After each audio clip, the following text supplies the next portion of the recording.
floor. Vert pressure in general is just so massive on border because the map is extremely tiny. The smallest map I think we have as a whole, but it's all reliable. It's Clubhouse we're going to. It's Clubhouse. We have discussed so many different options, potentially a chalet, potentially a bank, potentially a border, but it's ultimately the tried and true. It is the one that we always come back to. It's Clubhouse. BNK FEARX take on Virtus.pro in the upper bracket. Thank you very much, Malik, for this one, and it is time to crack into this one.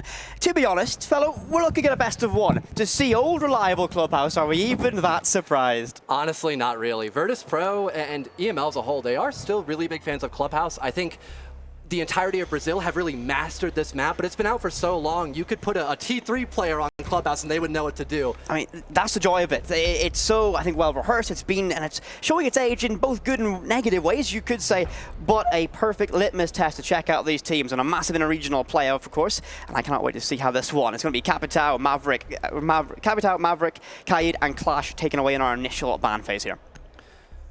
Starting off on Church and Arsenal as well.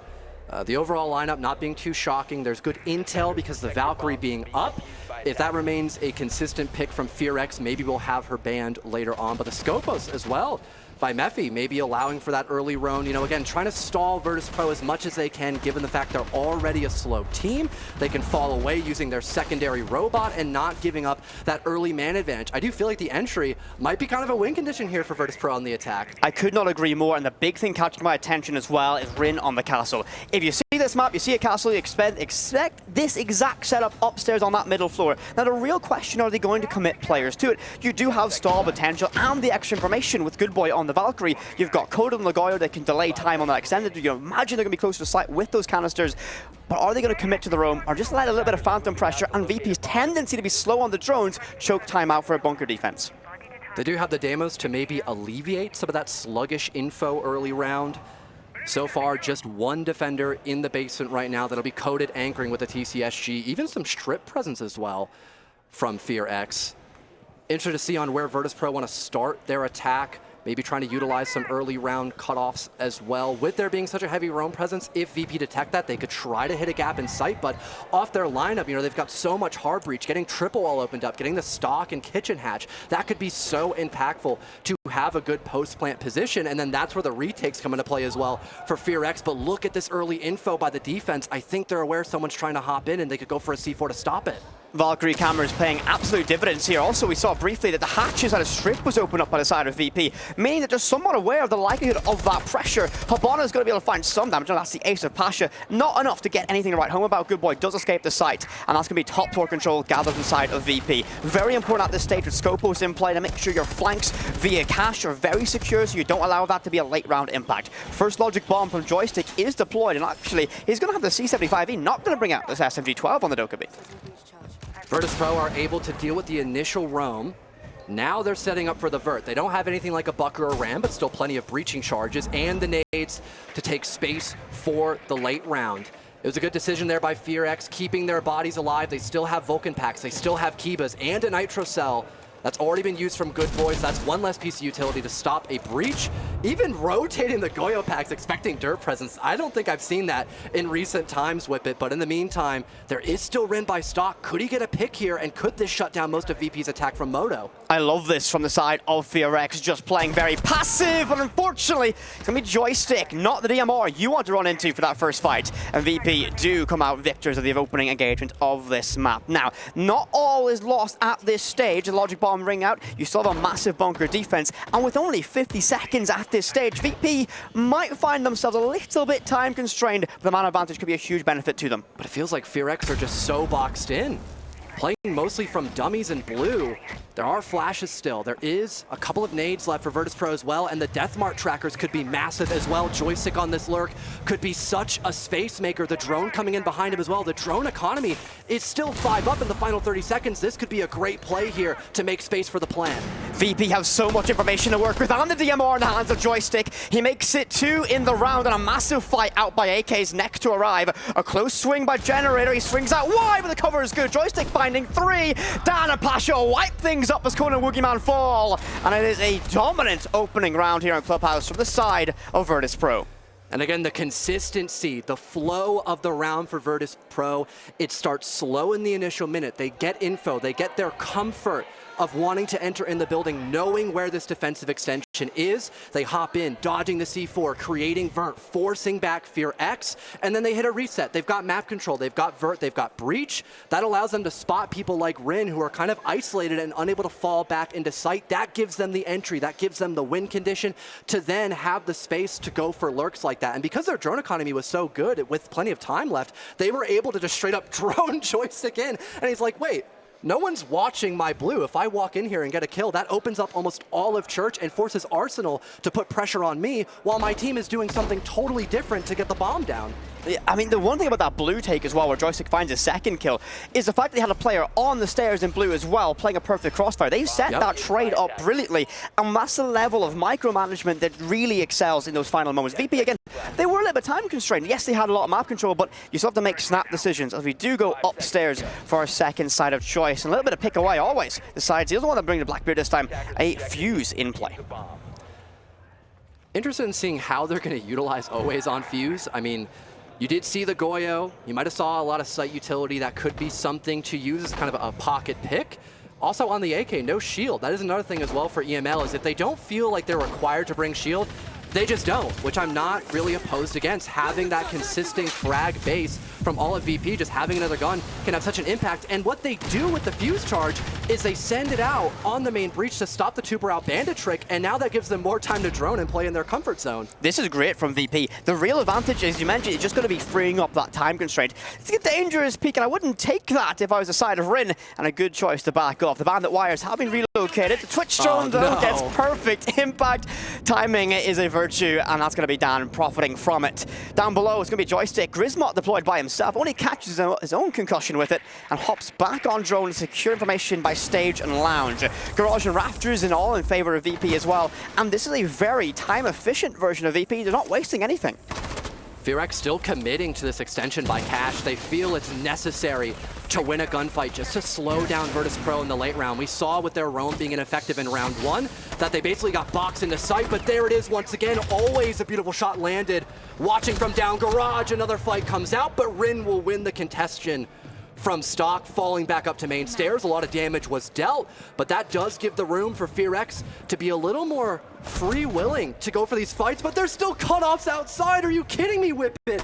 And now Coveted is stuck downstairs, always to punish, and the main advantage is back in the favor of the attack. VP with a massive cutoff and a great peek out from Always, just wraps everything up in a nice little bow. As we enter the midway stage of this matchup, we have a very wounded Rin on that Fenrir. Woogieman and Good Boy, the last two standing on site. They can realistically take a full-on engagement, and the map control all in favor of VP. Just 60 seconds remain. So not unwinnable from the side of FEARX, but you just got to leave questions if VP will allow those mistakes to be made that would be required from it. Rotations into Logi as well, they're expecting it, and a great flashbang. He's going to get caught from this one, as Always is going to make it a 4 versus 2. Triple in the round for him, fellow. It looks it's going to be all VP this round. Maybe all Always as well, finding every single pickup for Virtus.pro. Rin as well, damage from an earlier fight, lest we forget. This basically puts a lot of pressure here on Good Boy, who's also damaged, shut down by Shepard. Rin swinging close, gets the trade, but now it's all up to him, and Pasha will finish off the round. 2 consistent rounds by Virtus.pro in a row. You could see how desperate FEARX were in that early round. Once the breach was opened up, they're like, guys, we got to work a pick here. We did not waste any time on our extension. But Virtus.pro were ready for that. They were holding cutoffs outside. They were watching bottom garage, earning them 2 picks off the bat, and making the anchor of FEARX almost impossible because they had so much to worry about. It's the unrelenting consistency of Virtus.pro. You always know they're going to have everything watching. It's so difficult to find that breathing room, and they always make things a challenge. Rin gets traded off quickly, and that's going to be a great one in that final replay. You saw how quick that trade was. They're in great positioning. They know where everyone is. This team already, now yes, we've only seen 2 rounds play, but it looks like their team play is very much locked in for this, and just a few kind of unhappy faces from the side of FEARX right now. It almost feels like they're going for a timeout. I believe they are. Communicating with his teammate, microphone down. I think that was a huge asset last game for Weibo against Shopify. We're kind of reliving that just through different perspectives. FEARX lose their first 2 rounds off of some miscommunication, off of not stalling Virtus.pro a lot and giving them those early ones. Now they have the feeler rounds, they go for an early timeout and are just hoping to find something on this first half. With it being their defense too, I know Clubhouse is a very overplayed map at this point with it being in the competitive pool for so long, but it still leans defensively. If VP get just 3 attacks overall, I feel like they'd be set up well for the defense, and that might not give FEARX the breathing room that they need to make this best of 1 close or even winning it. I think that 3 round for VP on the attack is their minimum condition. And absolutely. I feel like they're in a really good position to do it. Rin's going to bring out the Jaeger, not a very common selection to get brought out here. I mean, obviously, since the changes coming in Siege X, we do see the ADS being able to catch carry tower balls, having a little bit of extra versatility, but still not the almost common that we see, at least in our home regions. 5 seconds left. Everything else looks about the same. There is no Goyo now. We've got Woogieman on the smoke. There's a blitz in play as well for Joystick. I'm wondering how they're going to use that into effect here. Sometimes you see the blitz drop down from Moto, sometimes they hit a gap over by Dirt, but everyone prioritizing the top to bottom still from the Garage and CC side. Blitz is still a great tool at forcing back the roam, and they've already seen FEARX and the willingness to put 4 bodies upstairs. Now they want to try to speed things up, use this shield as a way to have a gap, have a safe space, and maybe work a pick off it before FEARX can fall off their roam. We say that, and Dan's the first one to enter the building with the shield behind him. But nonetheless, the attention is probably exactly what you mentioned. The thing to me that goes to jump out immediately is the fact that we do have 2 counters to that blitz. Coveted and Mephi are going to be able to bring out 2 hard counters to that. The blitz going to be very vulnerable to those mute jammers and that warden, if he remembers to put those goggles on, of course. Unfortunately, seen that too many times. But it's going to be a very by-the-books take from here, VP. They're going to walk in, get this hop control, as you mentioned, have that shield to get some extra time efficiency. And at this stage, you know, barely anything into the round. They've already got themselves access in the bar, access in the lounge, and they seem to have a very good grasp on the information. Only 2 drones lost at this stage. I think FEARX, realizing the lack of impact they had while roaming, they decided to go for more of a bunkered setup. All 5 defenders in the basement floor, even before that minute marker elapsed. So now instead, they're just trying to hold this power spot here by top main. That is their only bastion at stopping a main execute. Detecting the warden now, they could try to send in the blitz, but he's got the C4, providing him a bubble, a bit of a distance here from the attack. We'll see if this warden can fall back or get some damage. This is what the use of that Jaeger is going to be. Combine that with the warden. He has to dance around the HG here, and unfortunately, he can't get all ways. The M4 beats the SMG-12 this time around, and the opening pick for the 3rd time consecutively is going to go to Virtus.pro. Breach charges deployed in kitchen, and they're going to begin to remodel this floor best they can and alleviate those pressure positions in deep armory. Step by step, VP are working through this checklist, and FEARX are going to find that pressure, and they're not going to be too keen in the final few stages. They've got Ash available. Maybe they could open up the Kool-Aid wall, let the blitz run in and get that diffuser down, because they've got the Vert in kitchen, they've got the hatch opened up, they can cover from above. And FEARX, they're not in a good position to flank because there'll be someone down bottom main watching that staircase. But in the meantime, no one's actually here to help play off of Joystick right now. Instead, Dan is holding Moto. This is a very difficult position for VP. The mute jammers mean you can't get through that wall, but that smoke canister in back pocket means he can try and charge up long, and guess what? He's going to dart straight in the back armory. Pasha finds Coded, and wow, those smoke canisters are going to force Joystick to go a little bit deeper. He's not going to be able to get this case down just yet, and takes an absolute beating. He's going to be stuck in no man's land. Woogie's going to find it. Good boy, and Rin pop off as well. About 10 seconds, they retake control of back armory. Good boy finds Pasha, and FEARX back into play. Great passivity by FEARX. We talked about how good their retakes are.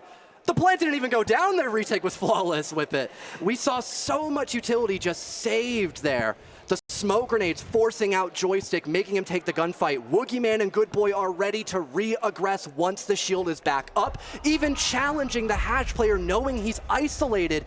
Once the hatch presence is gone, we saw no one bottom main. No one can fill that void to assist Joystick. He was kind of on an island, and I was just ready to sing the praises of Virtus.pro for having a good clear at the beginning of the round, because FEARX were playing more on the anchor. They had time to set up, but just not the bodies to enable the plant or to shut down the smoke. That retake looked like a very rehearsed, called play from it. For sure. I have a feeling that Dark, their coach, has just went and said, whenever we see this lineup from VP, I have a feeling they're going to do this. They had everything perfect. The rotations were perfect by darting from short straight through coveted wall, able to deny that massive play. And Good Boy takes a lot of credit for that on the Azami. Very well played from the side of FEARX. VP, this is going to be their predictable nature costing them around, but this is a story that we see time and time again. They're just so consistent, expect them to keep picking up rounds. But FEARX, this is what they needed. They get themselves out of the block, and a very good bounce back indeed.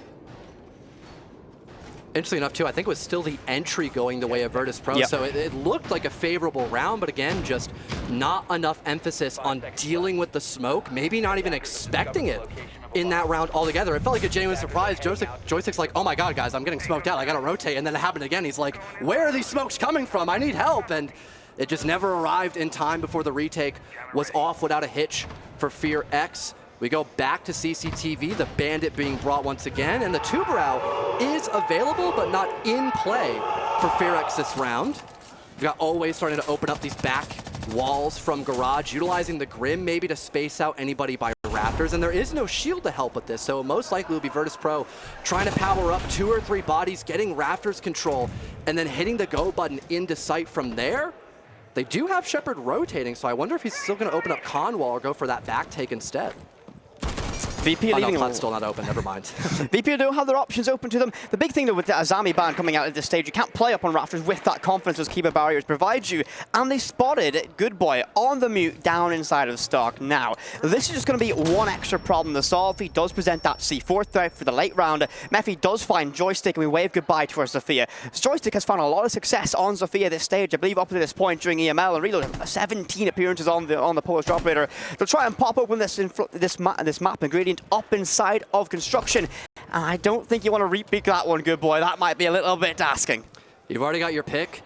Now forcing Virtus.pro to be gun up. Pasha's ready though. Rin gone. They can maybe get this breach opened up finally. Shepard's still waiting by Plat. The Jammer is not allowing the Rotero to come in. Do they have a nade to throw out? I think so. There are no magnets, there are no ADSs, and finally the grenade gets 1 if not 2 of the Bandit batteries. The cutoff now established, but they still have to clear Raptors with only about a minute left in the round. Shepard beginning to rotate below. Actually, no, it's Pasha, my mistake. He's got 1 flash and 1 nade left. This could be enough, but you need somebody garage door to assist Pasha with entering in. And yet again, we find that a very important player has been left isolated. I speak to you soon. The Grim Bees do go out, and the smoke canisters of coveted are going to be a perfect counter. Now, this is going to be the problem with Grim. This isn't going to force the player to move. Yes, you know exactly where they are, but if you have concealment and hard cover, these bees essentially do nothing. And you got a smoke canister to buy some free damage if they try and push up your staircase. Every second burnt away is going to be huge. The nade does arrive in perfect timing, and Pasha does get that credit. We see coveted fall. 40 seconds left to work with, and VP find themselves in a good position to make this work. And Dan now gathering info. 4 Rotero drones. Maybe used just to make space, give a lot of info for the Raptors position. Always as well having Case with Raptors control. If he spots a gap, he could simply barge in and with this man advantage, get an easy plant off, but FEARX still giving Virtus.pro a run for their money right now. Final few moments of this, the flashbangs do arrive out, and this is going to VP, might find it struggle. The Case going down, but that's going to be a Good Boy. That C4, he's safe in the late round, but it doesn't work! Always will get this Case down, and this is where we need to see FEARX have their huge retake potential. But on a site like this, with this main wall open, there's not a lot they're going to do. You have to win this fight against Shepard. He is the all-important cover that VP need. Always finds one. Mephi's going to get himself traded off with that one, but at this stage, 3 versus 2, surely there's no way back for FEARX. Seems almost impossible. The defender drawing a straight line. Dan and Shepard outside the main breach, getting the final 2. Virtus.pro, 0 struggle.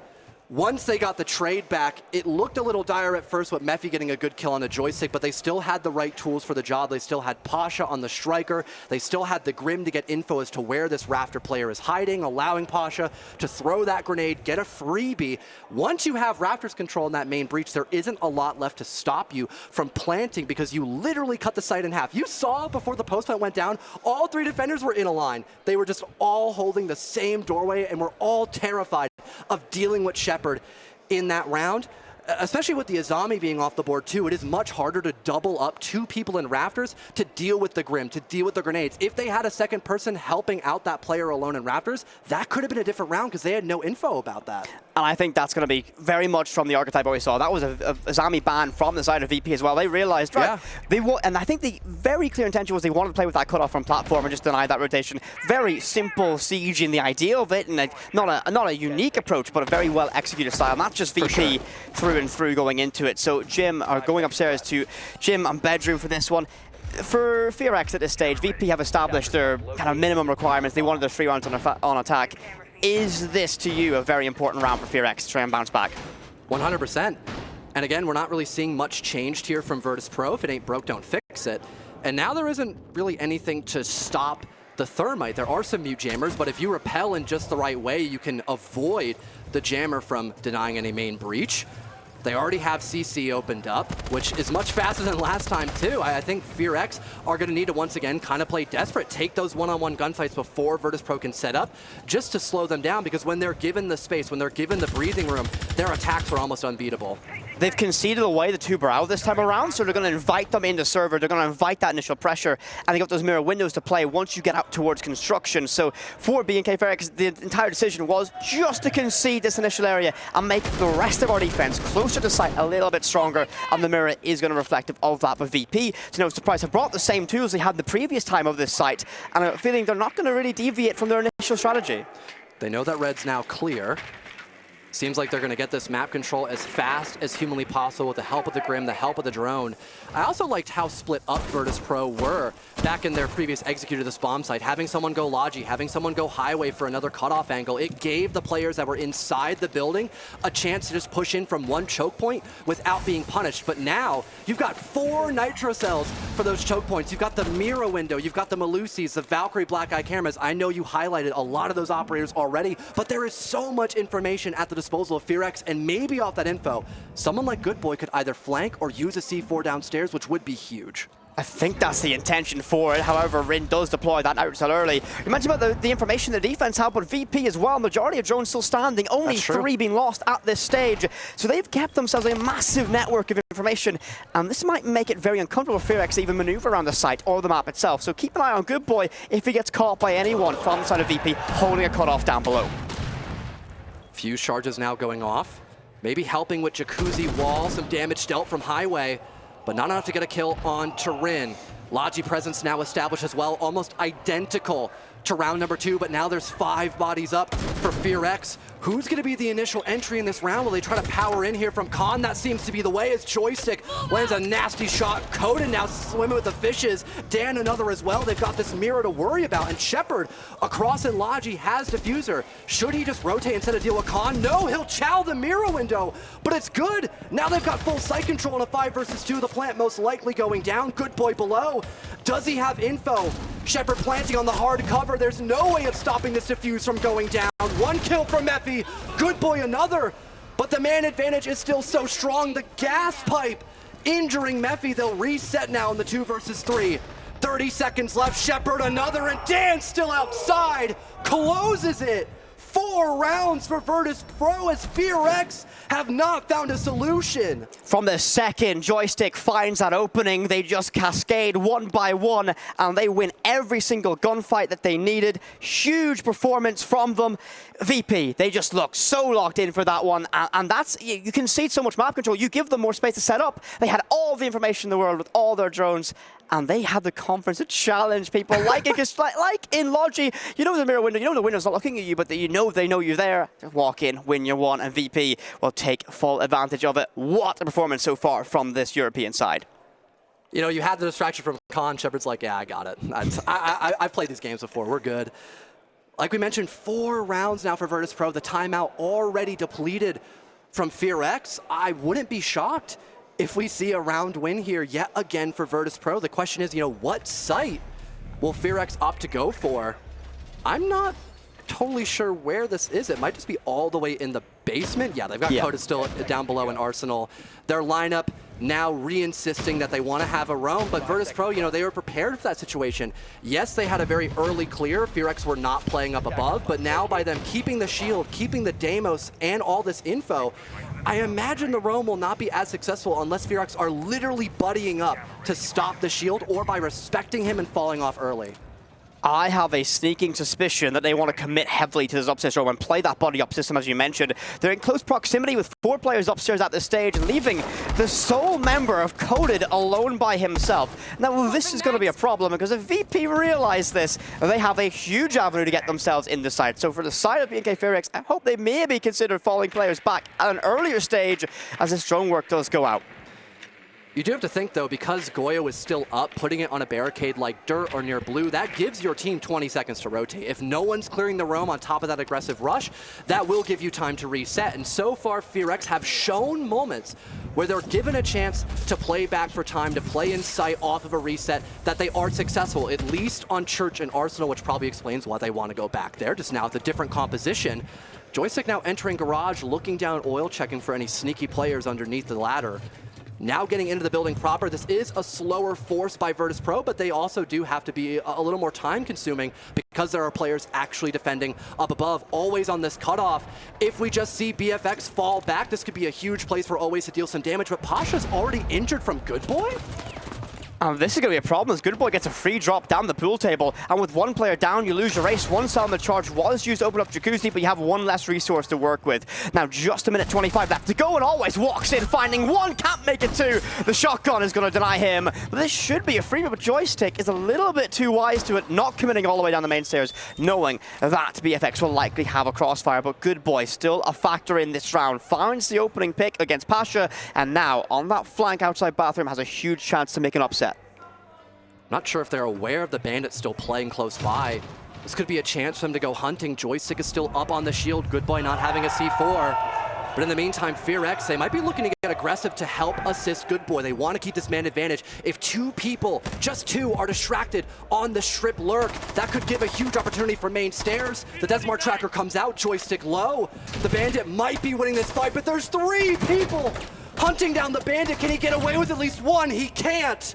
The round tied up, but look at how many seconds Good Boy burned away from Virtus.pro. That is 15 to 20 seconds. The VP now do not have the make this execution stick, and a little bit of desperation sets in. Bailiff cracks open Moto, and the Bees to clear off close. This shotgun of Matthews will play a very important role, and they want to commit straight down Moto. The smoke grenades are golden, and they might just have to force this the old-fashioned way. Joystick is low. It's going to be a massive play. The shotgun denies all hope. It's Bailiff versus a 12 gauge, and it will be Mephi to find one more round. FEARX still have a pulse. They end up the half with a victory on the basement.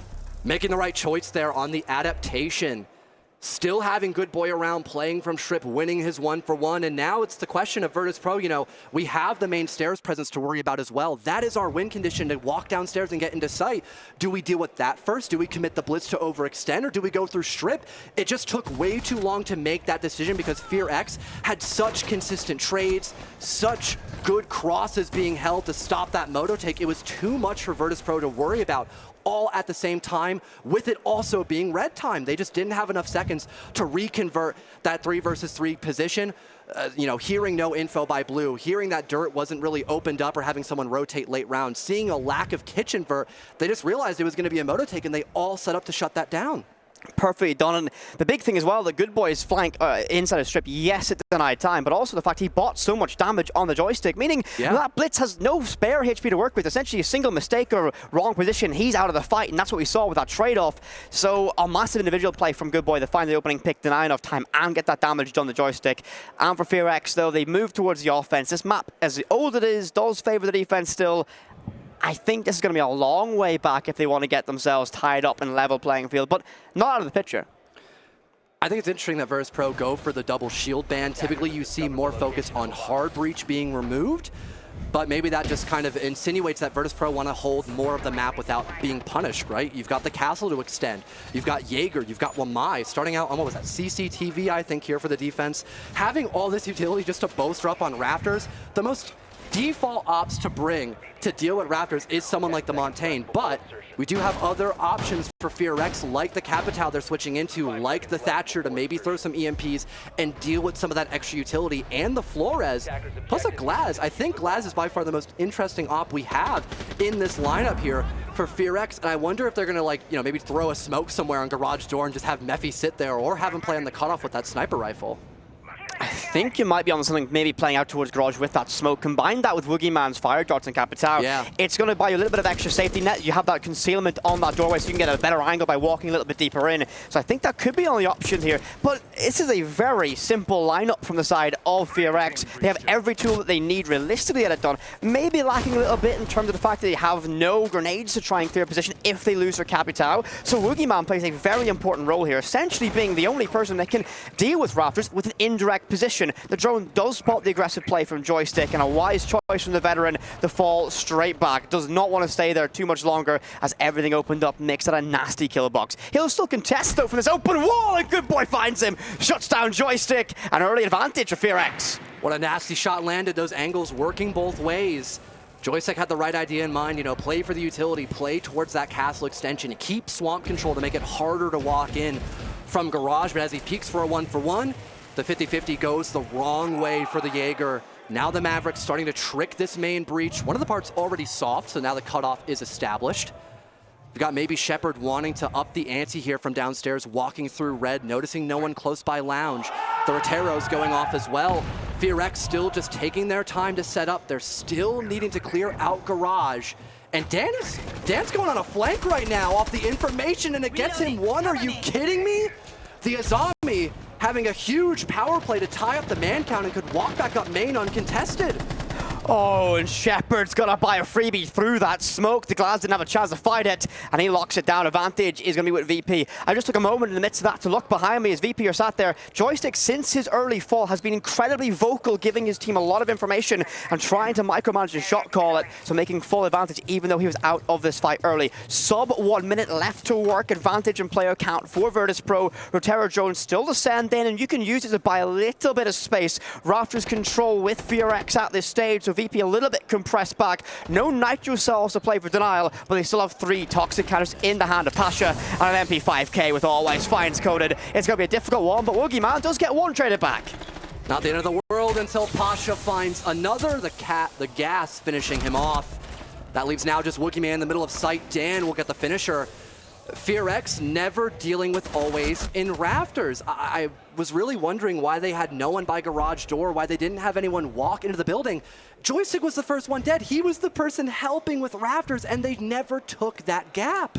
I wonder, do you think there was a call made that they only expected one player to be in towards Garage and Rafters? They knew he fell back in towards Lounge. That's where Good Boy finds that pick. But as you said, just leaving that space available for VP, they took full advantage of it. And the confidence from Dan. Actually, that was the moment I looked back to look at Joystick in particular. And he was incredibly verbal that one. I think he said, you know what, Dan, go for that one. And they were able to get that huge pick from it. They now lead with 5 rounds to their name. VP in a lot of control here in Clubhouse. We saw in the replay that, yes, they did have the Glads kind of power walk up with the smoke grenade, but because it was really funny, but because of this, or because of the rotate taking way too long, that allowed for Castle to go back downstairs and hold the same position Joystick died from. So again, just doubling down on what map positions you need. Yes, CC window is nice. Yes, a con lurk is sometimes helpful. Yes, you do need someone lounge to assist when dealing with the Castle, but it is just more important to get in through Garage and get Raptors control. If someone tries to walk in through Swamp, you've got a whole staircase and vertical angle to deal with that player. I think the prioritization in that round was a little off for FEARX, just slightly, and Virtus.pro, being such a veteran team, were able to punish because of that. Going into a pretty huge advantage now for Virtus.pro. I'm wondering how Gym and Bedroom is going to look different here for FEARX, their lineup being fairly similar, but they do have a good emphasis on Vert. So maybe they could try to make some space downstairs, get rid of some of those power positions that VP could hold in the site. But once again, it looks to be somewhat of a heavy roam by Virtus.pro. I think VP want to commit a player down below to deny that option to use that skeleton key from this lower floor. But this is the thing, VP, once they get a kind of a read on what you want to do, they can be very reactive to it. Now, the big thing I see here is Deimos has found 4 operators in that drone stage, meaning they're going to get some extra value. Good Boy will be able to use those death marks to try to isolate anyone from VP who might find themselves a little bit away from the pack. And I do see one silhouette just a little bit further as Woogieman makes his initial entryway inside a garage. Very scary position to walk up as well. You leave yourself incredibly vulnerable. He's got to watch Oil Pit as well. And Pasha, as we hop on board with him, is very cautious of that window, but he's going to find some damage towards Rin through that wall, and he's going to find himself in a direct engagement sooner, but he decides to fall back as that main wall in the server opened up. Nitrocell finds no marks. They'll set themselves up in cache nicely to hold this fortification. But now Mephi's in stock, maybe punishing always, but the Mute Jammers disabling some of these Deathmark trackers. A lot of damage dealt on the Pasha, but look at the aggression from always! And he gets away for free. That is insane, but Pasha not getting as lucky here. A 4 for 4 on that roam extension with the Bandit dying. That's not bad. All of his utility was focused on the extension. And now you're burning more and more seconds against FEARX. They're double checking if the extension is still aggressive by VP. Now they begin to rotate, and now you've got the Kibas to worry about. You've got the potential of a flank if need be. Virtus.pro remaining passive, remaining cautious, as they know BFX are just looking for a gap to spot here. This is where the patience of Virtus.pro can feel so nightmarish to fight against. VP are not going to swing you. They're going to force you to make the play at this. They do have the death marks still working. They don't have the fire darts with Woogieman on Capital. They're trying to force players out of position.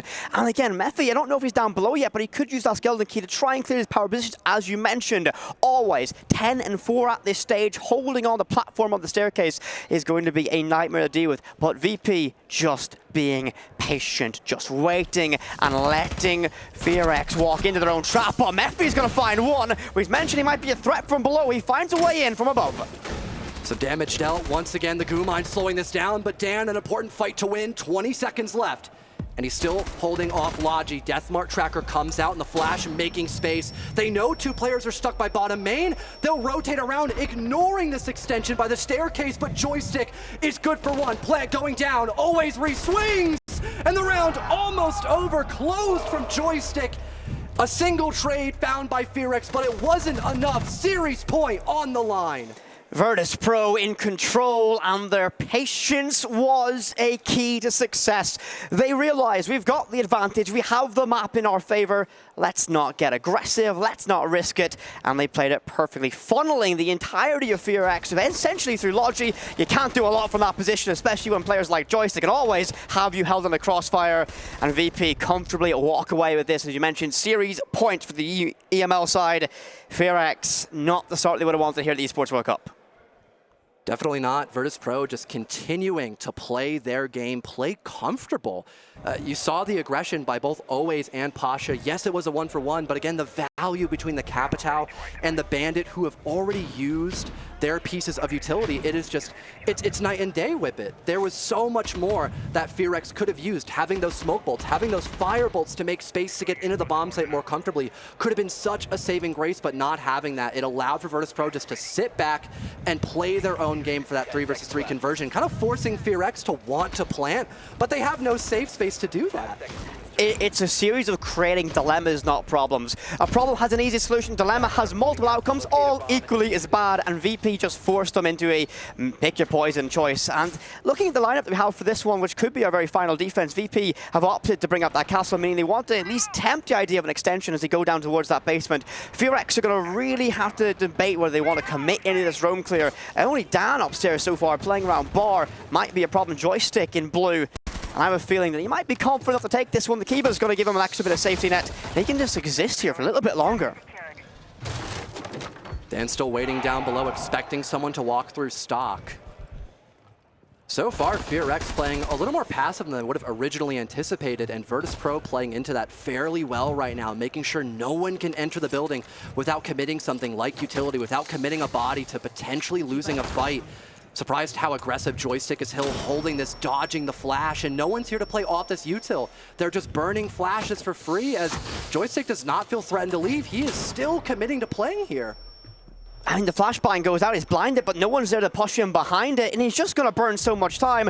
Joystick will go and retreat back to the site. Good Boy does get the opening pick, and Always, who's been the MVP for VP, shut down, but Shepard almost finds that trade. And Nade's good as well, shuts him down, but VP have more players in close proximity to try and find that trade, but a wise decision to dart down that staircase and live the fight another day. They'll pop that map ingredient, and that's going to make an even safer retreat, as Woogieman on that Blackbeard wounded as well. Not going to be great. Good Boy shut down from bar with the vector in the hands of Dan. No one can find his trade, and VP in the driver's seat here for what could be our final round. Maybe just playing his life at this point, expecting the stock player to get aggressive. Shepard here to assist. There is a lot of vert right now for FEARX, but they cannot hold this forever. They've got to walk down and directly contest Virtus.pro. Still alive on the first floor roam. Dan even hiding under the stage. There aren't many drones left. Literally one left. They've got no idea about the flank. That's case control forfeit. And Virtus.pro, they're traded once again, but you talked about it earlier. Woogieman is one shot away from death. This could easily be a 7-2 finisher for Virtus.pro, especially if they cannot recover this diffuser. Castle barricade still intact, 40 seconds to go. Coated, injured, and finished off by the pistol. And now it's just Woogieman, position known in kitchen. Virtus.pro looking to make this a clean round win as they keep the man advantage, falling back. They know Woogieman has got no way of getting both the stage player and someone from main if they keep their distance. The proc alarm taunting the Blackbeard, not even able to bash through the walls. He'd be gunned down. To damage dealt, back now turned in the gas pipe, giving Virtus.pro time to fall into sight. Woogie, no case control. Even if he wins this 1-for-1, there's no chance of confirming the round. 4 seconds left, putting the shield away, and he just doesn't know where he's going at this point. And the round's over. What was that? A perfect example of Virtus.pro. Many teams would take the advantage to fight the lone Blackbeard, especially when they have a crossfire, run away, play for bomb control, and